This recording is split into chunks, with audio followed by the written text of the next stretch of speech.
স্বামীর কাছে যে কথাগুলো আজীবন লুকিয়ে রাখে মেয়েরা। বিয়ের পর স্বামী স্ত্রী উভয়ের ক্ষেত্রেই জীবন অনেকটাই বদলে যায়।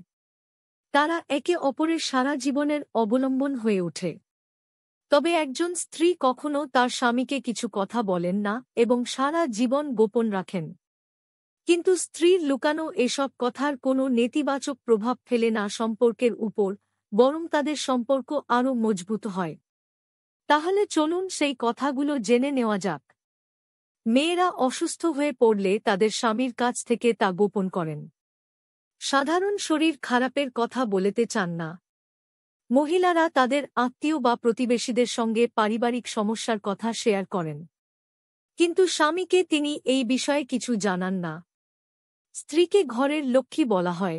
তার কাছে কিছু টাকা থাকলে তিনি অবশ্যই কিছু সঞ্চয় করবে এবং প্রয়োজনের সময় স্ত্রীর সঞ্চয় করা টাকাই স্বামীর কাজে লাগে। স্ত্রীরা এই সঞ্চয়গুলি তাদের স্বামীদের কাছ থেকে লুকিয়ে রাখেন। মহিলারা তাদের স্বামীকে প্রাক্তন প্রেমিক বা আগের সম্পর্কের কথা বলেন না, কারণ স্বামীরা কখনই সহ্য করতে পারে না যে তার স্ত্রীর জীবনে আগে কেউ ছিলেন। স্ত্রীরা কখনই তাদের স্বামীদের বলেন না যে তারা কী ধরনের রোম্যান্স চান এবং তাদের ইচ্ছা কী। বিবাহিত নারীদের নিজস্ব ফ্যান্টাসি জগৎ আছে।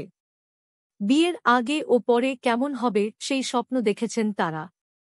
গবেষণায় দেখা গেছে বেশিরভাগ মহিলারা বিয়ের পরে তাদের স্বামীদের সেই স্বপ্নটি সম্পর্কে জানান না।